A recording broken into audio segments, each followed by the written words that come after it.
Hey everybody, so just some quick instructions. Thanks for being here, by the way. And so if you're at a table and you can't hear other people, you can only hear the people at your table and whoever's on stage. And so that's one of the features of Room Key is it gives you the ability to have kind of smaller conversations and more private conversations within a room without all the noise of the room. And so as you jump around, you might find, you're going to hear different things, and that's what's going on there.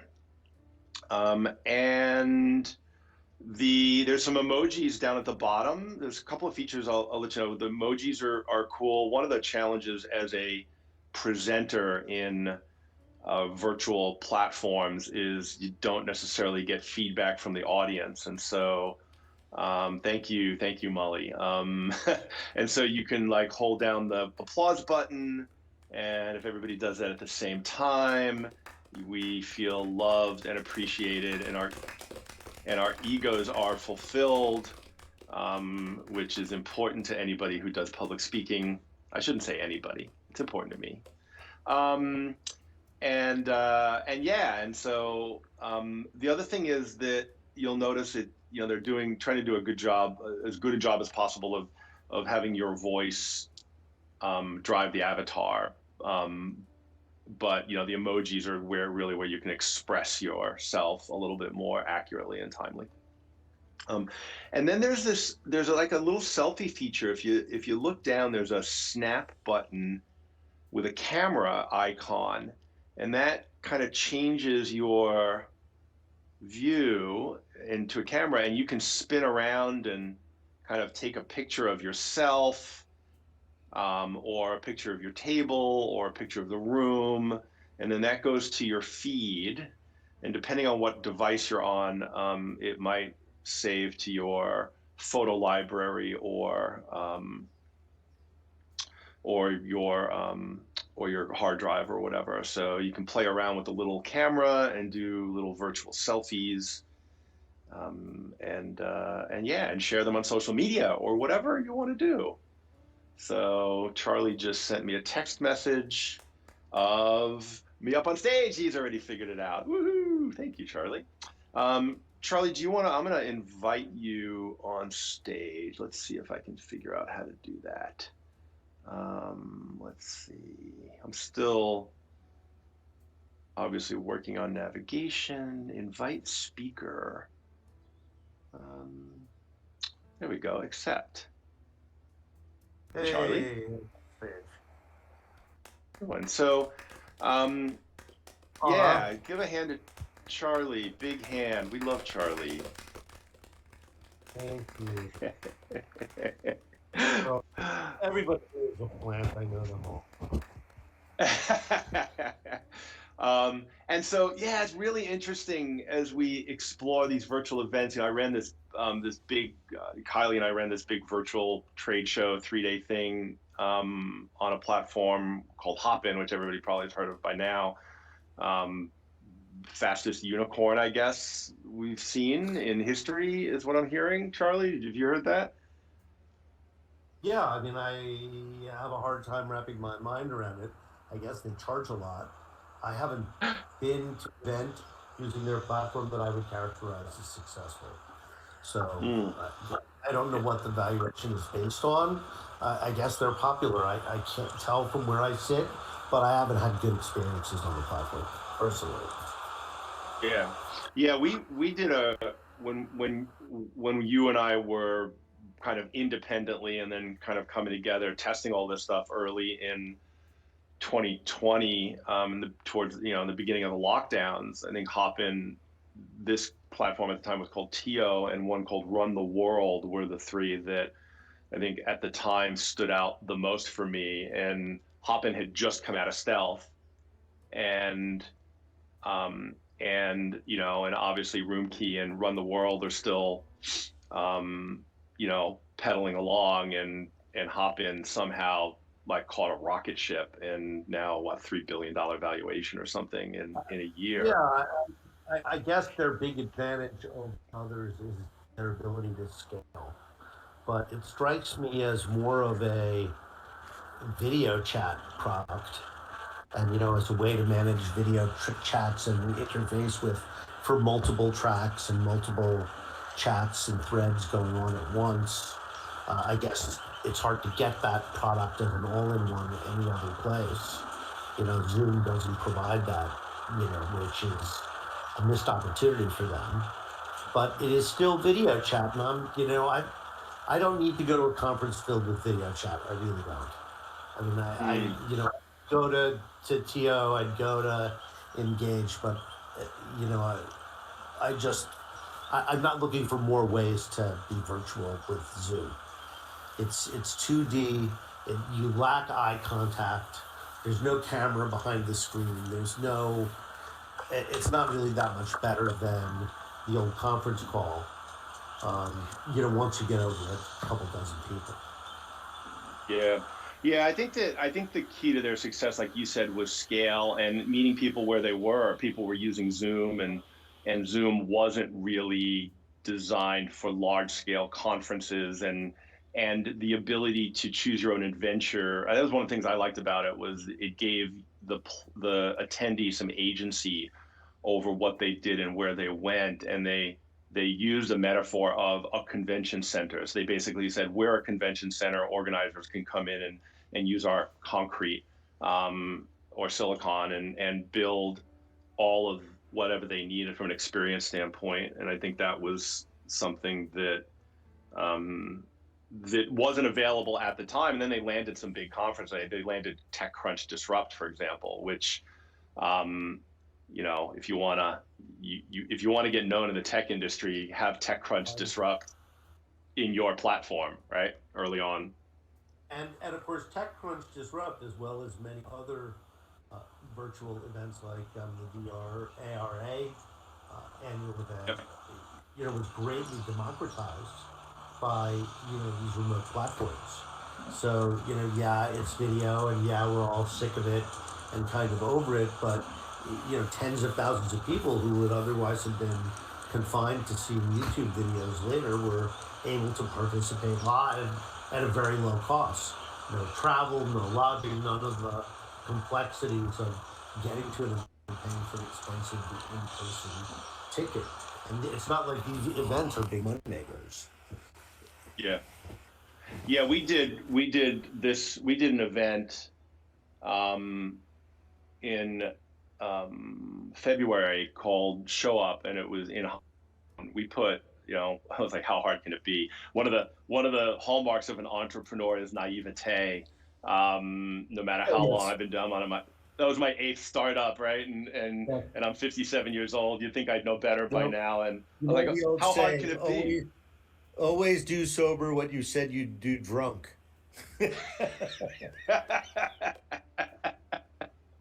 Yeah, where's my laugh emoji? There we go. And we did, and yeah, and I thought for sure we'd be able to make money at it. Now, it was, looking back, in an industry that had gone to zero, the amusement industry, in the teeth of a pandemic. But we were able to generate about $100,000 in revenue, which we had seven. I told everybody I was gonna, we were gonna share our analytics and statistics about this, and I'm not sure I've done a very good job of putting it out there in the world. But we did about 100,000 in revenue. We had 730 attendees, over 3 days. We had a 92% show up rate, which is really fascinating. Of the people who registered, 92% showed up.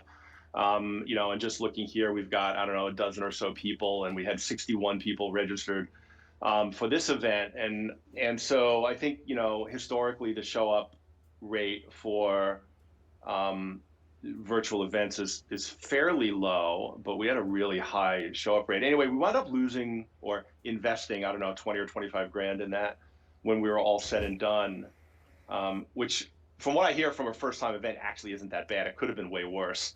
And we had to spin up a brand and a website, and we had a team. You need a team to run those big events, but we learned a lot from it. But like you said, I think it's hard to make money. I don't think people understand how much effort goes in behind the scenes to run even a virtual event. Anything made of atoms is trouble.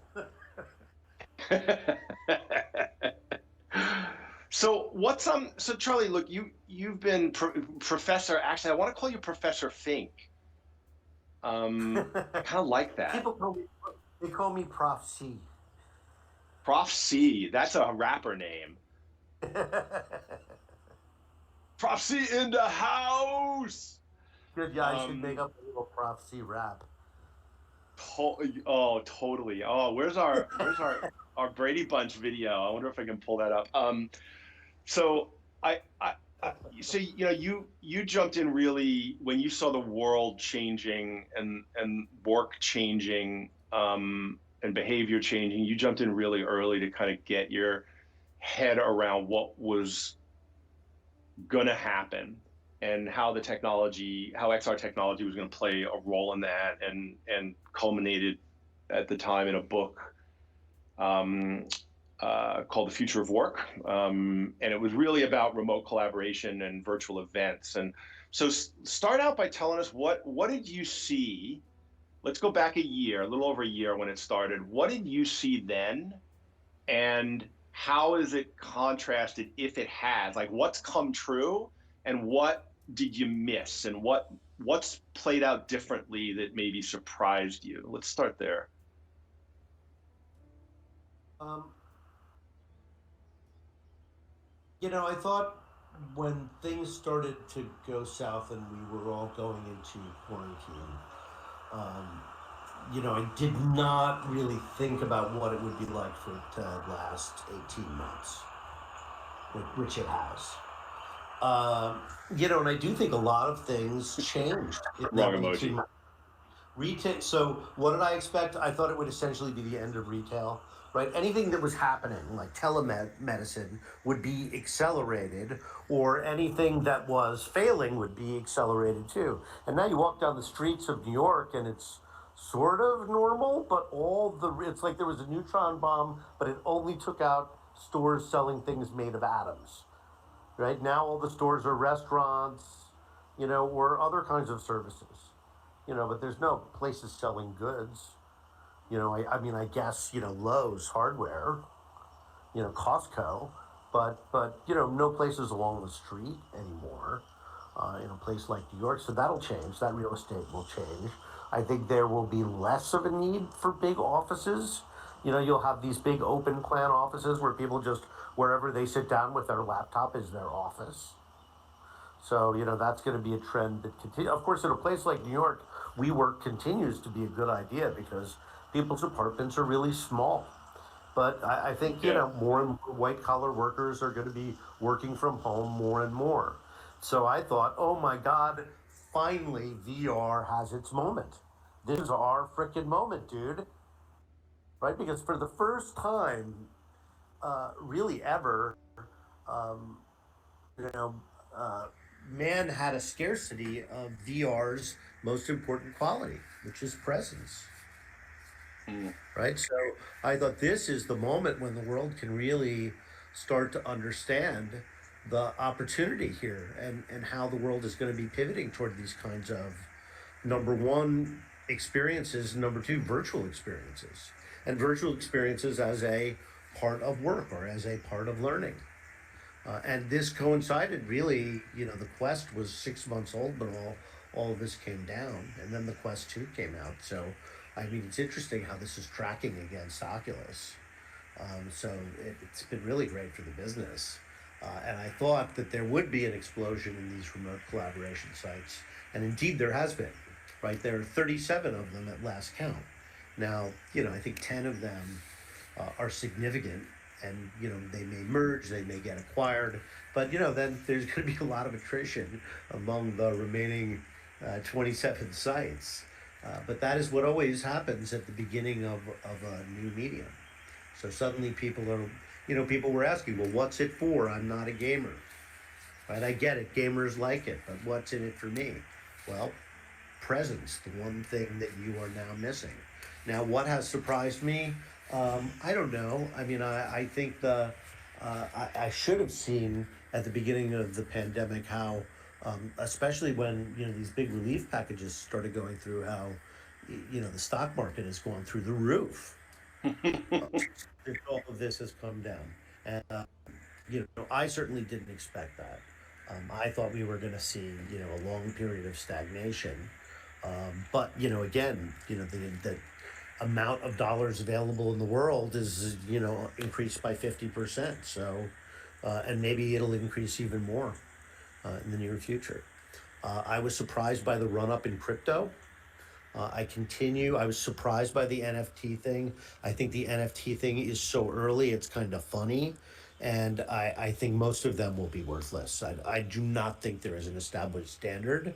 Right now, Ethereum is probably the closest thing. But even a bet on Ethereum is an unbelievably reckless move.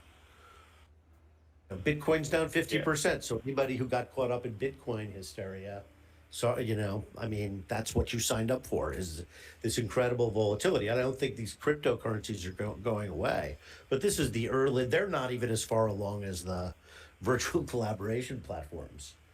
Yeah, it's like the So 90s. It's actually I think it's like crypto feels like VR in the 90s actually to me a bit. yeah, and so Only I mean, I only gotta way say, more accessible because of the I internet. don't think I don't think this crypto idea is going away, right? That there's a blockchain widely distributed and it's managed by the miners for self-interest. Yeah. So that makes Except sense to me. Dogecoin, of That's a pretty, course. except for Dogecoin. I mean, again, I can't even keep up, and people are like, well, you're a tech expert. What do you, tech expert? What do you think? Well, I don't own any. I keep thinking maybe I should because it's not going to go away. But is this the final form factor? VR in the 90s, you're absolutely right. So, I mean, crypto guys, don't get on me, okay? I don't want to debate it. I'm an old guy. I'm relatively risk averse, or maybe my career has satisfied my lifetime desire for risk. But I don't know. Crypto is too scary to me. But I get it. I Uh, get it. I mean, uh, if you're going to have a digital good that's unique, just like something made of atoms, then it's going to need to be part of some kind of a blockchain. I get it. I don't yeah. know how that I investment for you. You're buying a piece of art. Do you collect art in the real world?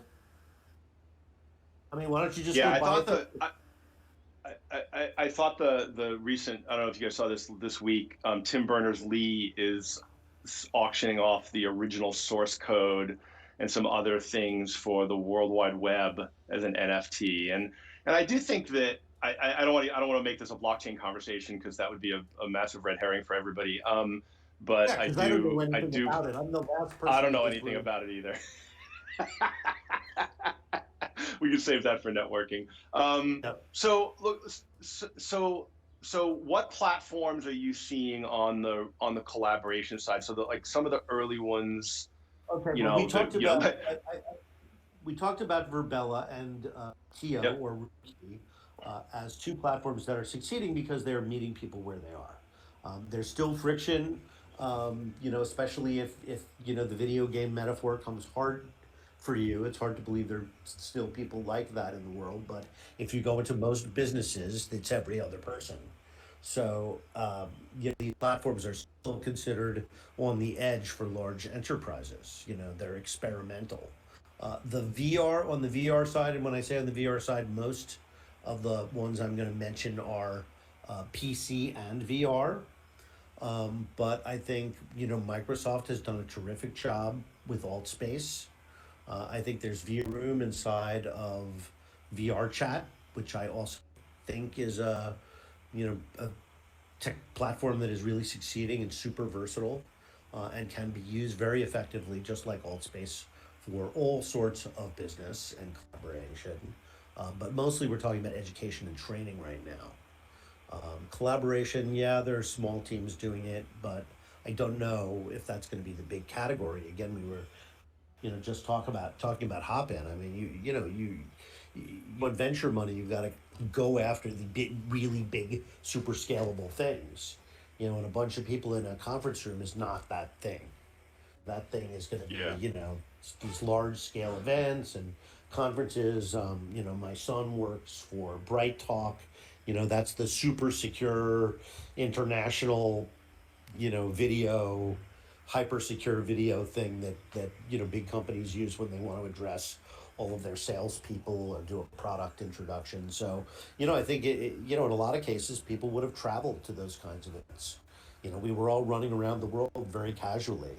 I guess air travel is coming back. I don't know whether that's business travel or what, but I do think there'll be less business travel for sure. People will just make do with hybrid events and virtual platforms. I think, I mean, part of the way a business makes money is raising its prices, which of course everybody is doing right now. And they're not meeting much market resistance yet because of scarcity. Um, yeah. So anyway, Yeah. so let's keep going down the list. So I mentioned those two. Engage is another one. Engage today announced that they had raised $10 million. They're traded on the Irish exchange. They're still a micro cap, worth less than Yeah. $50 million. But they have a terrific platform, and that now they've got designs on building a metaverse that has, persistent avatars and crypto wallets and all the things that you talk about when you want to build a big multifunctional space that you can inhabit and socialize. And they're thinking of it along the lines of LinkedIn, right, where every company is going to have a campus and events where they do recruiting and education, and these things start to blend together, and there are transactions. People are going into galleries, or they're buying experiences or games. They've done. There's so many industry people in here. That a bunch of people get together and play pro putt, and they have a clubhouse in Engage, and you can sort of walk out of the clubhouse and walk onto the golf course virtually. So that's a very metaverse kind of experience. So they've raised $10 million to do more of that, and they've made Is a that lot out of it. integrated? Charlie, is that integrated? I'm really curious about, because we talk about the metaverse, and Yes, one of the it's big well. I mean, questions it's is how are these integrated things going to through. connect? They're right now. They're connected through those portals. Right, you still have to walk through a portal, and you're still You don't in have to different. change applications. You don't have to actually No. like leave, Well, go back to the lobby, open. you have to have the other application installed, but it doesn't need to Right. be running. Like the portal Interesting. takes you into, it will activate it, just like you sent me an email and I clicked on a link and I was inside of RoomKey. Yeah, fascinating. Engage is a sleeper for me. I know, Steve. I'm a big fan of Steve Grubbs and what he's done with Victory VR and or Victory XR, and I think he's Well, building that that's an whole. example of what Engages or VR Education Holdings is trying to do. They want Yeah. 100 Steve Grubbs. They want Steve Grubbs to build 50 college campuses for, he's working with Morehouse and some other schools. And, they're perfectly happy to have him be the guy who does that or somebody else. It's like, they want it to be like like the Oasis, right? Where eventually Yeah. everybody just decided that they had to be there, even if it was owned by their competitor. And so is anybody else in that space, in the Engage kind of virtual Well, yeah. So event? let's keep Well, going well, because before Engage you is keep not going, yet. I mean, no, no, I know, but Spatial, spatial is the other one that has to be on that list as yeah. one of the obvious winners and probable target for a Facebook or um, a company like Zoom, which has $4.5 billion set aside for acquisitions. So Yeah. Rec Room is out there. I don't think it's much of a collaboration space, but it's a lot of fun to take your team in there and play paintball. Mm. Yeah. Have any of these other ones done that connect, like that? Because to me, what you just said about Engage and ProPutt is actually like that to me feels groundbreaking. And I know it might not be, but it is, because Well, I mean, when like you you said, think it's that about Rec first Room, requirement of the metaverse. Who else has done Rec any other Room, examples Rec you can think Room, of? Rec Room, and Roblox both do that. But they all do it Um, within their own, platform, right? They're not like I can't go from Rec Room into Roblox through a portal, I no, don't but you think. can go from Rec Room from one part of Rec Room into another as a group, and be in Yeah. private instances. But I So think that the thing that the thing I'm keying in on here, and I want your opinion about this, is that so you've got these companies like Rec Room and Roblox and Fortnite and who are and Facebook with Horizons are trying to build their metaverse, and then now you just tell me about Engage, which is built has this platform, and I'll get to the question here in a second. There, Bisad, um, is is now they're just saying, hey, here's a portal to this game you can play. And they've created this connection that feels World Wide Webby to me versus somebody building MySpace, which is what Horizon feels like. To go back to our days in the '90s, how do you see it? well, I think all those what you said is kind of true. The connecting of those two things is very cool. I mean, Facebook does that, with their interface as well, right? I can hear from you. And this is a very Ready Player One-ish thing. I can get a message from you in Messenger while I'm playing Pro Putt. Hey, Yeah, where are you? What are you doing? I see you're online. I see you're in you have your quest on. Let's go do something. So, I mean, that's a very metaversy thing, right? They are trying to create an avatar that can go with you from Facebook venues into ProPutt. So they're doing that same thing with ProPutt, and in that case, it's your avatar that transfers, right? So I think that both Facebook and Epic Games are the most important asset in the metaverse is going to be your avatar and your backpack. Right? And in your backpack, you're going to have your smartphone, you're going to have a crypto wallet, and you probably will have your wardrobe slash, foot locker full of cross platform objects, guns and shields and what else, but chalkboards and other things that you've bought or you have that are important to the things that you do all the time. So I think that is yeah. going to be the most valuable asset in the metaverse, and I think that is what Epic Games thinks too. And they're going to integrate that into the platform that everybody uses to make AAA games. Hmm. So, I think that's John, their plan, but I could be completely wrong about that. That's pure speculation based on the hand that they've shown so far. yeah, yeah. By the way, if you've just come in, and the way this works, if you haven't done this yet, is you can actually kind of chat with the people at your table, and no one else or outside the table can hear you. And if you're at a table, um, yeah, that's the main thing. And then there's a bunch of emojis. And if you have a question, there's a little raise hand question, and you can either touch that. If I miss it, you can hold it up, and you'll just get a stream of question marks, and that'll tell me how really important that question is, I guess. So, and we'll entertain questions. You can also drop them in the chat. If you have a question and you don't want to raise your hand, you can drop them in the chat, for me or Charlie or anybody. And thanks for being here. So Charlie, John Riccitello, in an interview, I guess this week, and this was picked up by the Information website, said that by the end of the decade, he expects there to be as many virtual reality. And for those of you that don't know, John is the former CEO of EA and the current CEO of Unity. And you mentioned Unreal and Unity, kind of their the tools, the backbone tools of the metaverse, and amongst a whole bunch of really interesting things he said that were in his investor call that might have been self-serving. There'll be as many VR headsets as there are game consoles by the end of this decade, which I think equates Yeah, to about 250 yeah, million in the US alone. 100%, 100%. 100%, you agree with that? In seven Yeah. years, 100%. Yeah, the early statistics around Oculus 2 have been fascinating as far as sales growth and on pace with the early sales stats for PlayStation 5, which I think were really interesting. How is Oculus going to play in this? So we'll steer away from gaming for now, but as far as the metaverse goes or work collaboration goes, like let's talk about hardware a little bit. Like, so we've got Oculus, you've got all of these new all-in-ones coming out. The Pico Neo 3 drops soon. The HTC Vive Focus Pro 3. I don't know what other things we can say about that.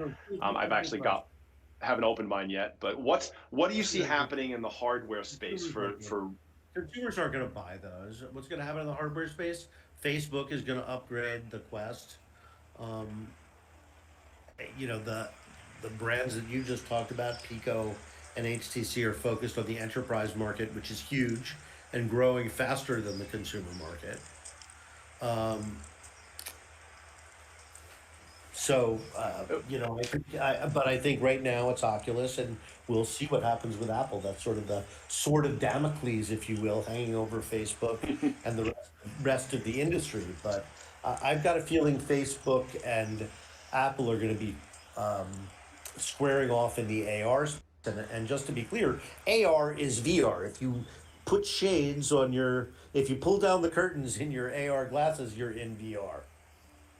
To be clear about that. Yeah, so let's talk about AR, VR, and convergence. Because I know that's a word you talk a lot about and have written about. And so, how do you see AR and VR today, and especially in the work context? Like, how are you seeing those today? And then we'll talk about where you see them going. Well, I think you're going to see them in warehouses. You're going to see them in places where people have to multitask. You're going to see the places where people need work instructions, like inside of a factory where you're wiring things and so forth. I think we will see um, this AR just getting integrated into normal things, and I think VR is gonna, Facebook is gonna put out an AR device. I think it's gonna have a lot less in it at first. Like maybe it'll just be like surround sound, like Bose uh, originally proposed. By the way, Bose still makes awesome audio glasses, even if they're not going to be spatial for AR. I always had high hopes for uh, spatial AR because it's sort of like a beachhead on your head, so to speak, or a beachhead in your brain for augmented reality, right? Because where are we headed? To wearable, ubiquitous, invisible computing. So it makes sense for it to be integrated into glasses. That's the technology that you use all day long, or at least I do. Half the people in the world are glasses wearers. So it would seem to me, for any kind of functional AI for individuals, that's where it would have to start. For enterprises, most people who work in any kind of a large enterprise where things are made, are wearing some kind of eye protection anyway. So, I just think that's going to be common in warehouses and any place where people have to document what they're doing or get instructions. It's just a better way of doing it, and the cost is coming way down, and they're off the shelf solutions. So, anybody can upload an app and suddenly have be able to interface a PC with a, head mounted display. And that head Are mounted display may have, object location and other kinds of, computer vision integrated into it. So the convergence marches on. It's happening all around us, including here in Roomkey that uses AI and spatial audio and all sorts of what we would consider mobile AR tricks. and they're working just Roomkey is working. One of the reasons I decided to move the being virtual show over to this is I think it's like kind of like a half step towards virtual reality, and they are working on a Quest version of this, and I think by this year we'll see an early release of this platform on Quest, and that'll be really interesting to see how it feels having done this on a 2D screen and what they call a 2.5D mode over into real 3D, and how that changes I think in the this sense of presence. category, I think in this category in VR right now, I think you have to. So Spatial has been. Sorry. no, you clipped and I didn't hear what you said. Oh, Say it again. I think Spatial, the company Spatial.io, is the leader at the moment.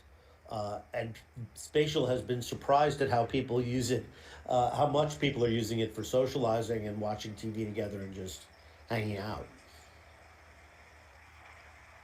And spatial originally, the flat screen version, the 2D version, was really almost unusable. Have they made that better, the mobile version of it and the PC version of it? The answer is yes. I think that they're moving quickly to address a lot of the early issues that came up. They have the funnest avatars. They really make you go wow. They build your avatar on the fly from your social media presence, and they're eerily accurate, but also have a sort of uncanny valley link to it. Yeah, no doubt. Yeah, but look, I think, and I'm curious to see how people feel about like the whole avatar thing. Some of you I know just did a random avatar, and some of you put some consideration into how you show up, and I'm just curious. Um, if you really care about your avatar and what it looks like, go ahead and raise your hand right now. Hit the raise hand button. I'm just kind of curious to see if I'm the only person that actually cares about their avatar.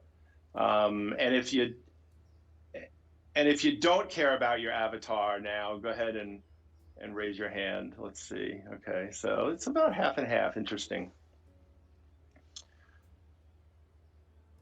So so Charlie, what's so the Joe Pulte posted something about Horizon having been a bust, and I think my opinion is way too early to call that. What's your take? So, for those of you that don't know, I can't imagine you don't, but Horizon is Facebook's version of building kind of their metaverse in a social place where you can come in and create your own environments. And like, so you could theoretically create this room in Horizon, and then, kind of a place where creators meet and then invite other people and it becomes a metaverse. Have you been able to do it yet? And whether you have or Oh, not, what's your take yeah. on it? Well, this is Facebook's third time to the plate with social. They don't seem to have a great feel for this. The building tools are not simple. That said, the building tools in the other platforms are not simple either. But there is much more of a there in VR chat than there is in Horizon. Yeah, I mean, Horizon looks better, kinda. It's certainly brighter. It's sort of like glue in that respect. It's nice and bright and friendly. But there isn't a whole lot to do there. And it's hard to build things there. So, I mean, I don't know why they didn't do what VR chat and Engage and Altspace let you do, which is create in Unreal or more likely Unity and upload and get free hosting from them and use their avatar system. I mean, why Facebook is it just seems to be that they're trying to do too much and they're running around buying content studios. Why don't they just go ahead and spend $1 billion and buy Rec Room or VR Chat and get it over with? So, I mean, they could get Horizon right, I guess. I do think there's going to be a competition for world builders on these platforms as companies start to compete to build more of a metaverse. I see Mike Potts is in the audience. So if you're developing a little piece of virtual real estate on one of those platforms, Potts is your man. M2 Studios in Dallas is making a business of building things where people quote unquote live or meet in the metaverse. They upload a lot of them, depending on the client, to spatial because again, you're using their avatar system. The avatar is the most important part of the metaverse. That's blue, that's you. So, but the worlds need to be built easily and democratically. And I think that's where Facebook is missing the boat. Yeah, interesting. Um, Mike, I'm not sure if you want to add to that. I think I can give you the mic somehow. Um, or you can, if you want to click on one of the seats up on the stage and join us for a few minutes. There we go. Accept. Let's see. There he It is. worked, I think. Hey, There he thanks, is. guys. I wasn't Hey, expecting Mike. this, but I appreciate it. Nice to see you. Thanks for joining. Well, you dressed up for the occasion. Yeah. No, this is the whole conversation about metaverse and where it's going. it's exciting, and the different types of companies go in this direction. Individuals, celebrities wanting their own private virtual reality um, homes and getaways and planets. And right now, while we're on this call, I'm actually building an underwater base with sharks and everything. So for various clients. Laser sharks? You know what's funny? I was debating on whether to put lasers on the heads or not. I thought about it. I just didn't do it. Yeah, I yeah, think exactly. I think ripping off pop culture references in your tech companies works for Elon Musk. I don't know Well, why you wouldn't. it's funny you say Elon Musk because that's one of the next projects we're working on. Is we're going to create an experience where you go and watch the Mars rocket launch, and then go up into his craft and look at the Earth when you're traveling to Mars. So there's a lot of exciting, cool projects, and it's about. I'll say this much: it's not just about the place; it's about the experience. I think Charlie talked about that. Is there an animated Elon who says, "Welcome to my lair"?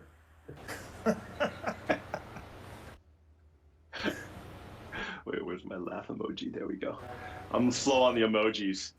The reaction times are. I think the measure of our performance in these platforms will be how fast can we hit our little buttons. Um, so, Mike, what do you see? Coming down the pike that other people might not see for in the next like couple of years? Because I think obviously you have the whole macro myopia hype cycle thing that happens, and so what do you see that the rest of us might not see regarding these platforms and how we use them?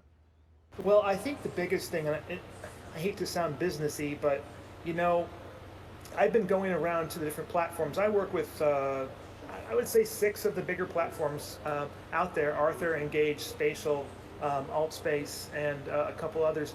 And monetization within the platform seems like a big thing, right? Like the ability to charge for tickets, the ability to buy and sell things within the platforms. So that seems like the biggest issue. But it looks to me like the NFT angle, especially if you get away from the expensive minting NFTs, but the cheaper, I think it's using Tether and Solana. If you can start to find a way to where you can buy and sell within inside of the platforms, that's going to do a lot for them.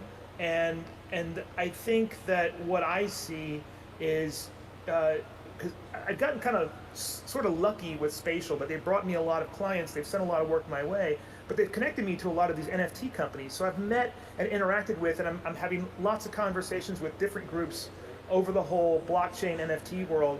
And one of the things that seems like it's missing, but it's coming, is this notion that you can buy and sell your avatar clothes, your environments, your scenes, your experiences, and almost take trips, right? Take vacations and trips to other planets and to under the ocean and to top of Everest and everything. And you'll be at some point the people who create those things, companies like myself, want to create them, but they also want to find some way to keep the company going. So monetization is critical. I think that's what's coming. I think it's gonna. I think we need to distinguish between two things.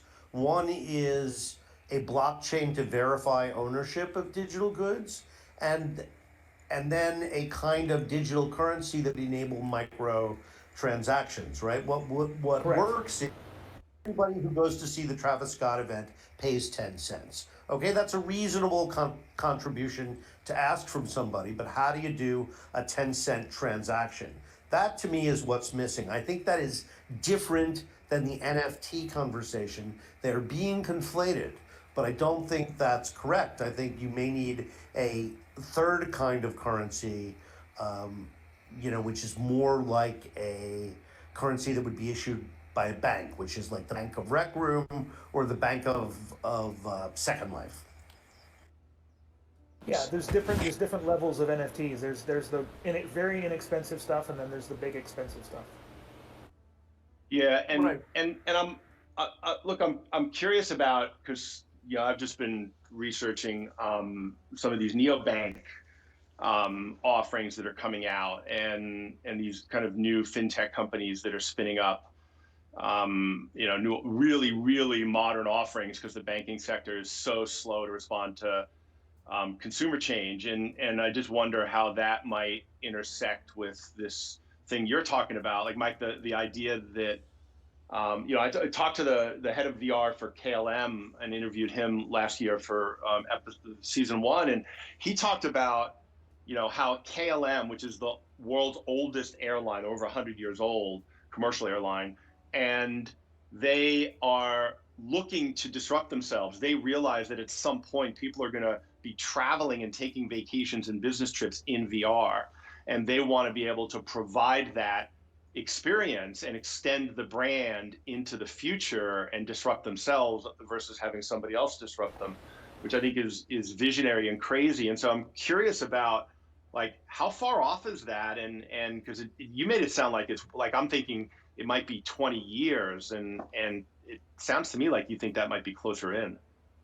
Not at all. I mean, that's today. I mean, in fact, I've got a client who's hired us to build them a private jet experience. So they'll get on a private jet, they'll take off, they'll look out the window, they'll hear the sound, they'll look out the window, they'll see the airport rushing by, they'll go up into the air. It won't be a 45-minute flight, it'll be a 5 to 10 minute flight.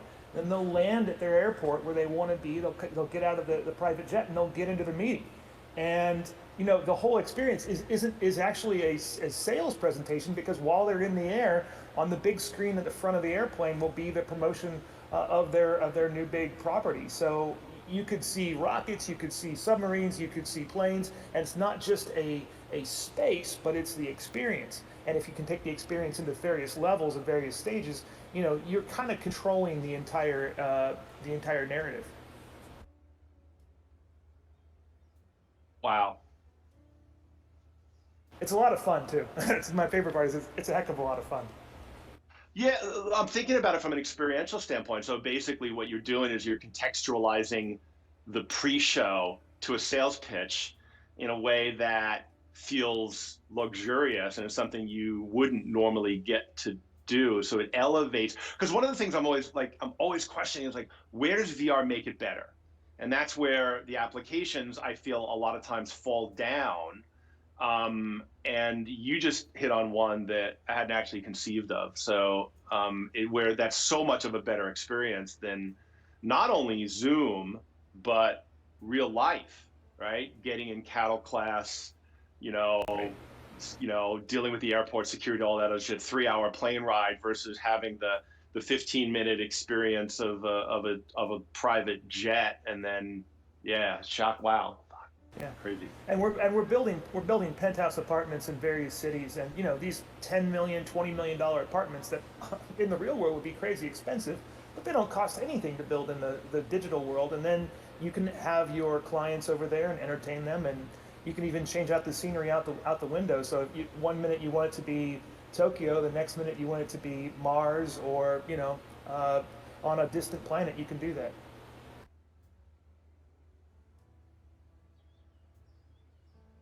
Yeah, like I Yeah, said, I'm I still think trying to process that. Go ahead, Charlie. we're going to see competition between places like Altspace and Horizon trying to attract builders like Mike. And I think there are going to be people who are hoteliers, and I think there will be people who are architects. I think virtual real estate will be sold in showrooms the way the NFTs are being shown in galleries. So you go to a gallery set up by M2 Studios and look at their 35 model homes and pick one from land you just acquired in Decentraland or Second Life, or perhaps in the Engage metaverse. And maybe that model, as part of the purchase price, Mike will spin it up in 3 or 4 different platforms for you. Until the platforms start charging for hosting, why not? So what's happening to tie this back to work now? There's a big, employers and employees seem to be at a bit of a crossroads, right? Where, employees are resigning, and we lost Mike. I might ask him to come back up here, but Yeah. employers are resigning. Employees are resigning. Employers are having trouble getting people, keeping people. They want people to come back to the office. There's this whole kind of clash of expectations and needs and desires and reprioritization that everybody's gone through during the pandemic. are employers thinking about building amazing virtual workplaces as a recruiting tool um, yeah, thanks. I think, well, let's just take a look at some of the big consulting firms. Like Accenture has built, virtual 3D replicas of all of its offices around the world. And they are used by local employees, and they get together in there and they do everything they might do on the Engage platform, except it's completely proprietary to them. They've been working on the project for several years, and they've recently deployed it. And I think a lot of the scans are high-end Matterport scans. So it really is, it feels like their office, because it is in effect the digital twin of the interior space of the office. You go into a conference room, you have your own office. It's incredibly detailed. Of course, it's PC only, because it's the polygon count is so high. But it's pretty amazing, and has been done on quite a large scale. So I think that there's this whole sort of idea out there that you can kind of build a custom space once and then use it over and over again and have it hosted for free on one of these platforms, and use their avatar system. In the case of the Accenture platform, they have their own avatar system. I don't think the avatar system is that big of a barrier at this point, any more than building a spatial environment on a game engine is. So I think that's a trend. I think that's kind of an open question whether or not this public versus private versus cloud hosted. So I think all of that is going to create a lot of space for different companies to differentiate their offerings. Yeah, fascinating. Hey, Joe, do you've got a lot going on in the chat here. I want to give you a chance. I'm going to see if I can do this and invite you up here if you're willing to kind of join the conversation. And hey, how's it going, man? You're muted. Oh, and you're gone. Let's see if I can do that again. We are still learning. Thanks for part of this experiment. All right, I just Can you hear me now? There we go. I can hear you now. Okay. Yep. Sorry, I may have been just going through the in and out drive-through here. Awesome. But yeah, so I have. Wait, no. Hold on. Wait. What did you order? Double or whatever it's called. I've only been to In and Out 3 times ever. I just moved to Austin, so I'm very excited to. Oh my to have. Goodness. Yeah. The How double high? I will is throw pretty the everybody, those of you that are In and Out fans, throw some secret menu recommendations in the chat for Joe as he continues to explore the. Yeah. So anyhow, for the past, I don't know, 15 months or so, I've worked for an XR company who has spent a lot of time, and I can unofficially announce we have spent a lot of time and energy on the metaverse. So I have experienced all of the ones that you guys have been mentioning, and they're all very fascinating. I think the blockchain elements of each one are very fascinating, but they're also creating headaches that are slowing down the rest of it. Like you guys were talking about with the transactional stuff. It's just a massive headache right now to do anything monetarily on these platforms. Yeah, I'm not sure. Interesting. It's super so. For early. example, actually, that's what I was saying about NFTs. It's just super early. yeah. So for example, like Decentraland is super impressive.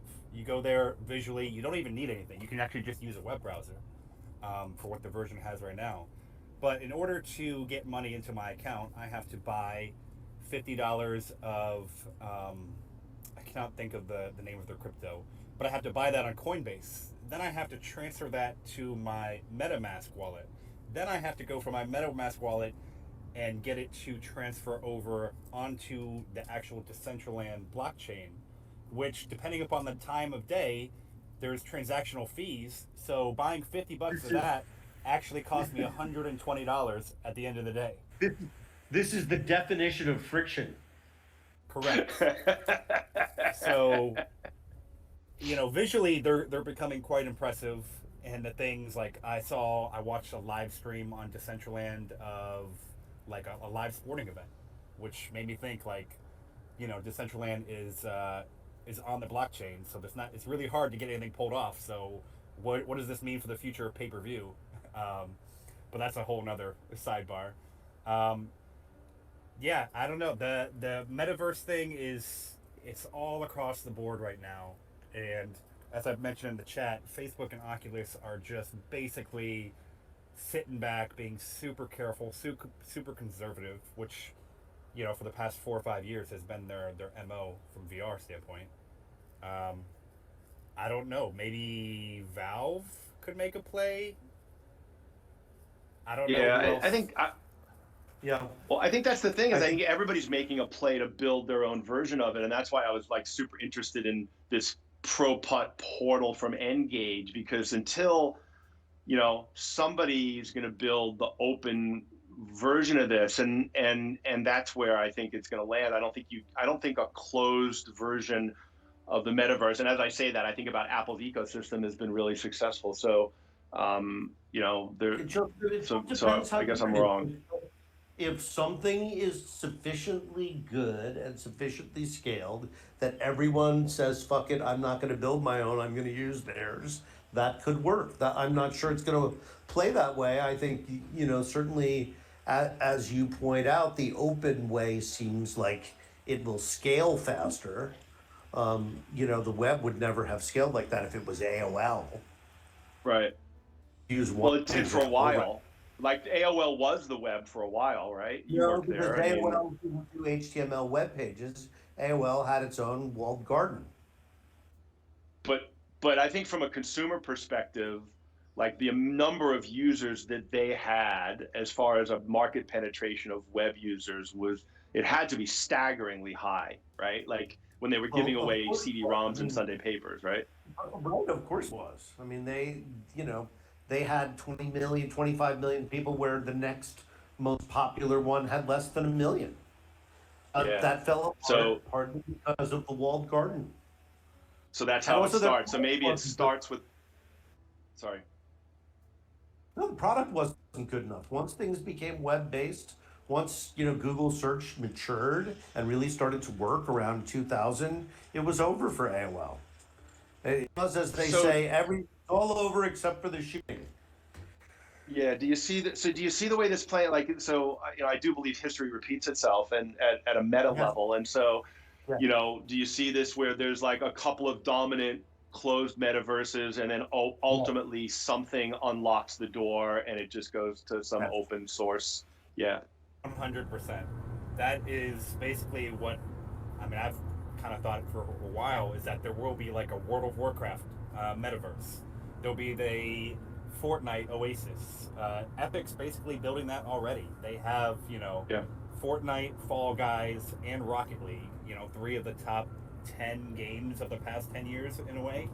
And they'll continue to acquire, and it'll just be a bunch of different metaverses. It really just kind of depends if any of those metaverses decide to team up later on. It Yeah. also just depends on how. It depends. Is there one that is the Google that everybody just decides they have to use? That's the unknown. That's the What chaos about theory. WebXR? Talk about Chaos WebXR. I'm theory trying to get says my that yeah, WebXR Go. Yeah, I try to get my head around like because I also believe that when you have totally new paradigms, like we're going from 2D computing to spatial computing, that people try to bring the old paradigm into the new paradigm because that's all they know and is a Yes, bridge. And and I'm super dubious about WebXR, but somebody talk me out of I'll go that. one step further. I'll go, well, first of all, WebXR merely means that you can get to a website or a place with a URL. So to me, that is super important, right? That's what made Zoom so successful is one click and you're in, no friction, simple. Anyone can do it from any browser. So, and you're seeing that, Joe just mentioned that you can get into Decentraland with a URL and a browser. So I think WebXR has a place. And the other thing that no one is talking about is the relationship between VR and AR, and inhabiting a metaverse that encompasses the real world as well. And that would be more of a Snow Crash than a Ready Player One, right? Because the metaverse in Snow Crash is mapped onto the real world. That's how come you can do superhuman stunts on a motorcycle, to use one example, because you have a digital twin of the real world inside of a video game, and the Yeah. two forces inside and outside the metaverse affect each other, so that at any moment in the middle of the world, we can from around the world suddenly be virtually present, no matter where our physical bodies are, inside of the same space. And that happens several times inside of Snow Crash. So it is not crazy to think that when we talk about the metaverse, we're only talking about part of it right now, which is the part we can currently see the outlines of. But the AR part we've not seen yet. So again, this is very early going, and I think it's very dangerous to get too far with these metaverse metaphors without knowing what the final form factor is. And we are far from arriving at that. As I said, Apple hasn't played their hand, and the Quest is several generations away from its final form factor, and we haven't even seen AR glasses from, I don't know, anyone, unless you count the HoloLens magically, which I do not count, Yeah. and I don't count North glasses either. Yeah, let's not Yeah. forget Well, the HoloLens just had like what was it, 20 billion from the military. Well, right. I So mean, the HoloLens, okay, it's great at identifying friendlies and calling in airstrikes.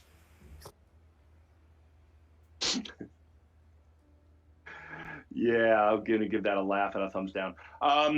So there's some yeah. Greg and Michael. Thanks for there's some good links. I invite people in the chat to go explore.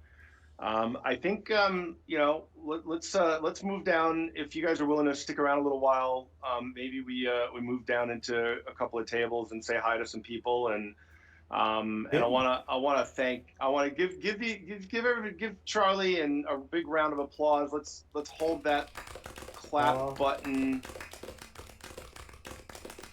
And maybe some Charlie, love you, man. Love everything about you and what you do, and how generous you are. Bob and I were here at the beginning, and it's still the beginning. Yeah, I'm starting to fear I'm not going to get to even live to see the middle. Well, as you said, entrepreneurs are optimists. So, in 1993, we didn't think it was going to take this long. Definitely did not think it was going to take this long. So, yeah, I'm going to pop down into a table, and we'll continue the conversation for a little while. I might do that while I get another cup of coffee. And I want to thank everybody for coming in and playing with us in this new platform. And if you don't mind, maybe before you leave, just drop either a private message to me, or drop something in the chat. Maybe one sentence about what you thought about the experience of doing this in Room Key, because this is a new thing for us. We are going to be getting a recording of this, so they're actually recording it. And one of the cool things about this is being done in a game engine, it's all done in Unity, is we can then go in afterwards in post-production and fly around and do a post-production edit of clips and highlights, because it's all been recorded in Unity somehow. And so this collision of game engines and conferencing apps and networking stuff continues to be fascinating. So yeah, I want to thank you all for joining. We do have so Vince Kublik, who's the co-founder of Meow Wolf. We've just announced his show coming up in July. We've got a couple more that'll be coming up in the next few weeks, that we'll announce in the coming days. So yeah, spread the word, and if you had a good time, and if you didn't, don't tell anybody. And we'll see you in the metaverse.